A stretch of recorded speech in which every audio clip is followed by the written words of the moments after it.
Hey guys, welcome back. Last couple of times we were together, we were talking about solving equations and inequalities. Today we're going to look at applying them, which means story problems. So whenever we read through the story problem, the first time we read through, we just kind of want to get an idea for the story, have an idea in our minds of what's going on and how we can make our equation.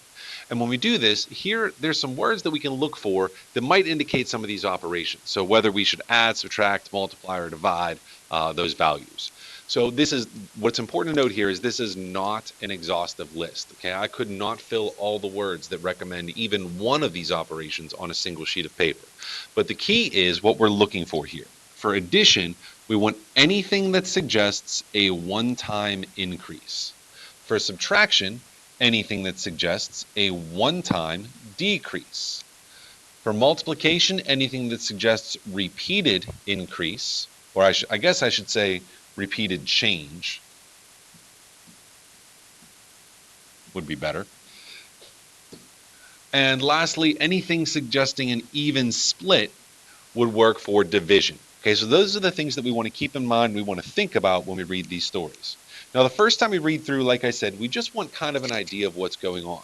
Then we go back and we read it a second time. And what we want to look for this second time is our variable. What variable are we going to use and how exactly are we going to define it? Now, when I say define a variable, I don't mean x equals number or y equals how many. We want to be very specific. We want to say x equals hours working or y equals money earned. We want to be very specific about how we define that variable. And then lastly, when we're reading through and deciding what operations to use, we want to keep a close eye out for anything suggesting negatives, grouping like parentheses, and inequalities, because those will change the shape of our equation or inequality.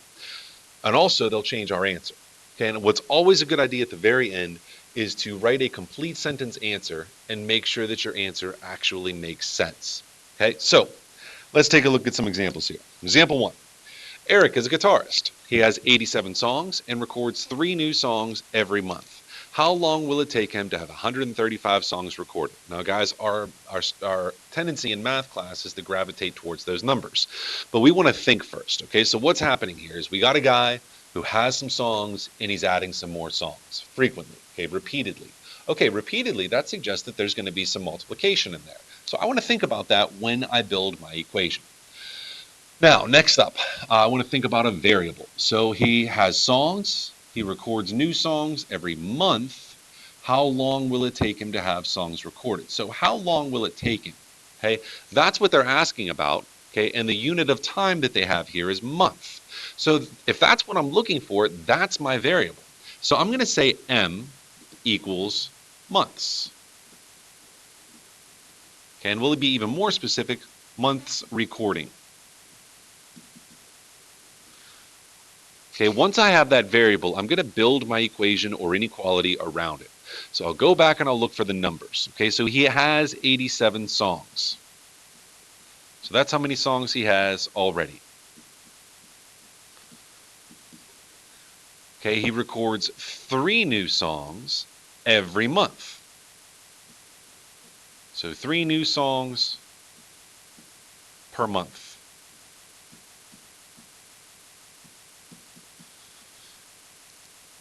Okay, we want to know how long it will take him to have 135 songs recorded. Okay, so this is his goal. This is where he wants to end up.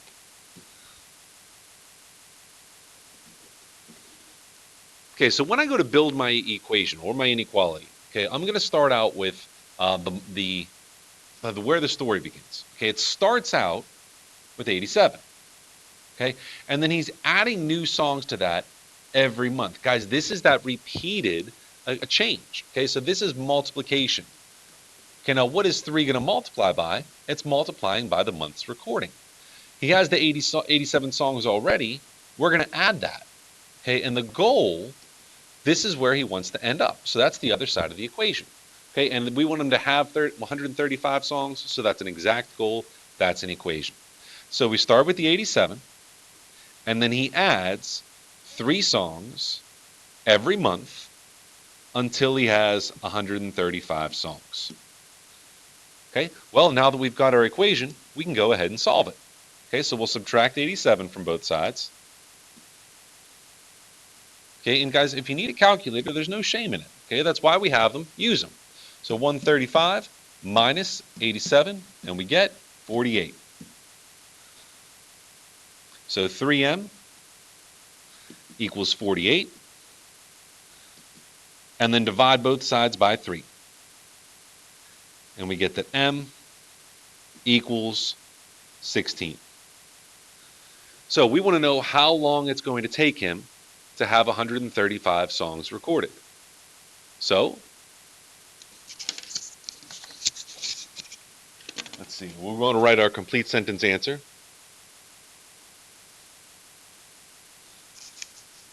It will take Eric 16 months to have 135 songs.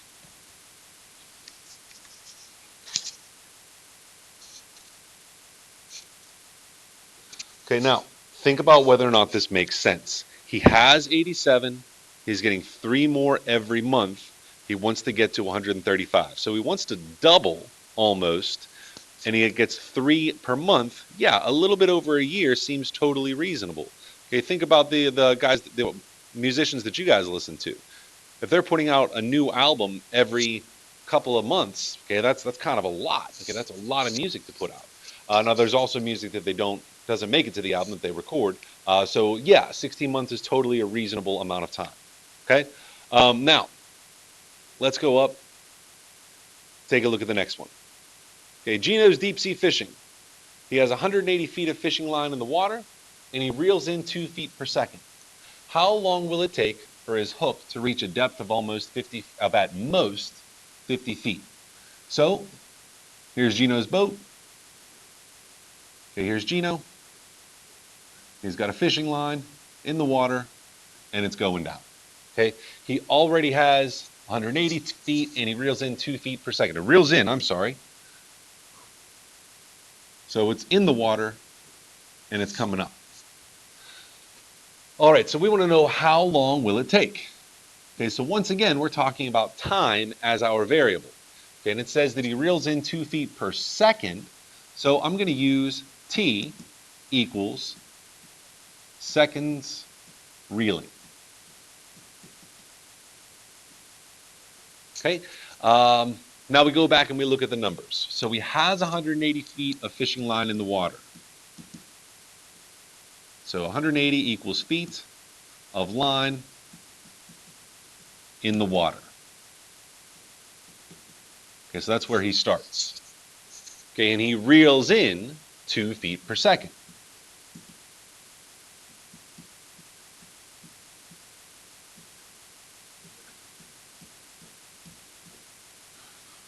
Okay, and we want to know how long will it take him to reach a depth of at most 50 feet. So that's his goal. Okay, so that's where he wants to end up. So that's what's going to be by itself on the other side of the equation. Okay, but here's the catch, guys. We see at most 50 feet. So we want 50 to be the most possible that it could be. So it's not going to be equal to 50 feet. There's going to be an inequality, okay, where 50 is the biggest value that there possibly can be, and anything else is less than that. But it says at most 50 feet, so 50 is a possible solution. So we're going to use less than or equal to with that 50. Okay? All right, so then we have this 2 feet per second. So every second he's bringing in 2 feet. Well, that's a repeated action, so that's going to be multiplication. Okay, and that 2 is going to get multiplied by t. Okay, and then this 180 feet, that's where he starts. So we're going to take that 180 and we're going to add to it. All right, so I'm going to build my inequality around the t, and I really think that's a good idea to start with. Okay, so we have t is how many seconds reeling, and every second he reels in 2 feet. Okay, and he starts with 180 feet in the water, and his goal is to have at most 50 feet. Now, there's one small problem with this inequality. Okay, we're starting with 180 feet, and we're reeling line in. But if I add 2, that means if I take 1 second, now I'm at 182. If I'm at 2 seconds, I'm at 184. 3 seconds, 186. Okay, we're getting further and further away from that 50. The problem here, guys, is he starts with 180 feet in the water, and then that's going up, okay? Which means that this 2 actually needs to be negative, okay? He's having less line in that water. Those numbers are decreasing. So we need to make sure that we have a negative in front of that 2, okay? Now that we have our inequality built, okay, we'll go ahead and we'll solve it. So t is being multiplied by negative 2, and then they're adding 180. We'll subtract 180 from each side. Okay, so now I have negative 2t is less than or equal to 50 minus 180 is negative 130. Okay, now that t is being multiplied by negative 2, so we'll divide both sides by negative 2. Negative 2 divided by negative 2 is 1, so those cancel. And over here I've got t. Negative 130 divided by negative 2 is going to be 65. Now remember, guys, we divided both sides of this inequality by a negative, which means we have to reverse that inequality. So t is greater than or equal to 65. So if we want to write a complete sentence answer here, remember what that t represents. T is the seconds reeling. So we want to know how long it will take Gino to reach a depth of at most 180 feet. We can say Gino will reach a depth of at most 50 feet after 65 seconds. Okay, so 65 seconds, that's about a little over a minute. We want to know if that's a reasonable time to be reeling in. Well, keep in mind, guys, he is deep sea fishing. Okay, if you've been fishing before, you think about reeling that line in, usually only takes you a few seconds. But if you're deep sea fishing, you got your line way deep in that water, okay, then it might take you a little bit longer to reel it in. Okay, so here we go. Gino will reach a depth of at most 50 feet after about 65 seconds is a very reasonable answer. Okay? All right, tell you what, let's take a look at just one more of these. Got a whole bunch of options here. Let's see. Machine meters per second.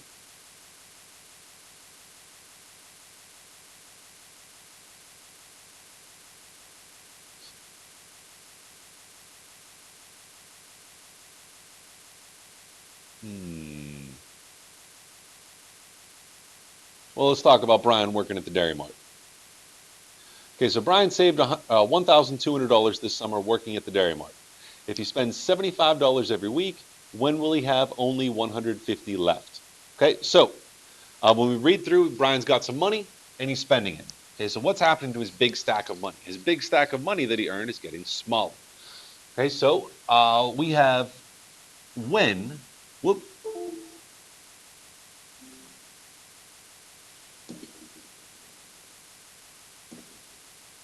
hold on.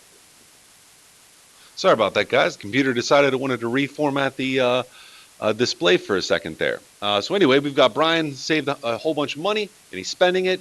We want to find out when will he have only $150 left. Okay, so when, we're talking about time again. Okay, and this time they're talking about how much he's spending each week. So our variable is going to be time, and it's specifically in weeks. And we'll say weeks spending. Okay, and I'll let that be W. Okay, then we'll go back and we'll find the numbers. Well, Brian saved $120 or $1,200. So that's what he has at the start. He spends $75 each week.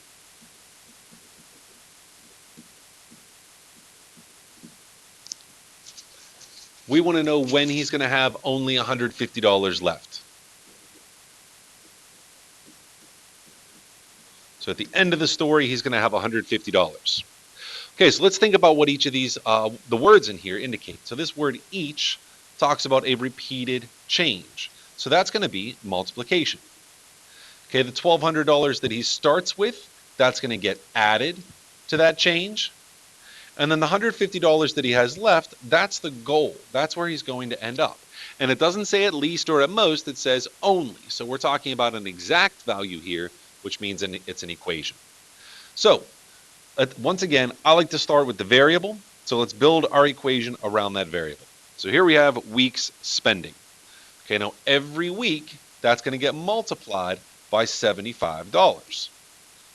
Okay, and we'll add that to the $1,200 that he started with. And we want to end up at $150.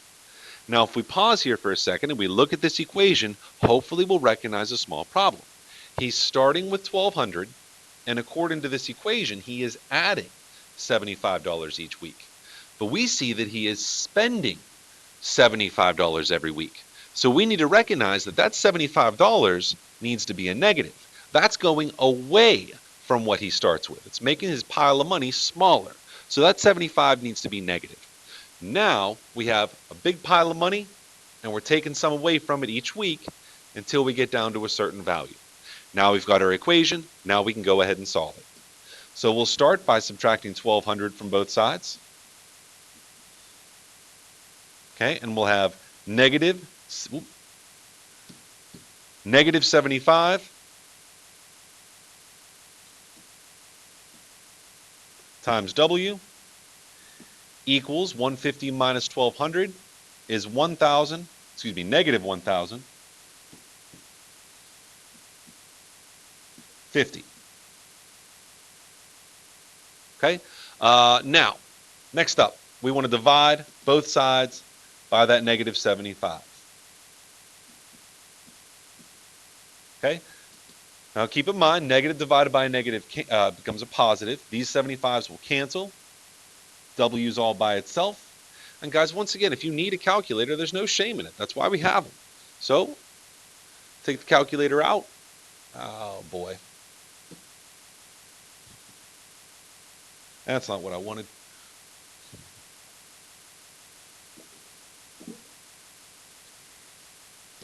Here we go. Hold on.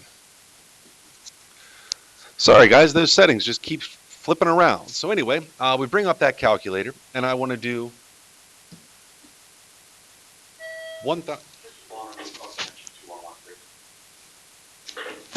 Well, there's another interruption. If we have negative 1,050, okay, guys, on some calculators, you got to type the number in first and then put the negative. And I want to divide that by 75, but I want it to be negative. Okay, so negative 1,050 divided by negative 75, we get positive 14. Okay, so W equals 14. Okay, now we want a complete sentence answer. So we can say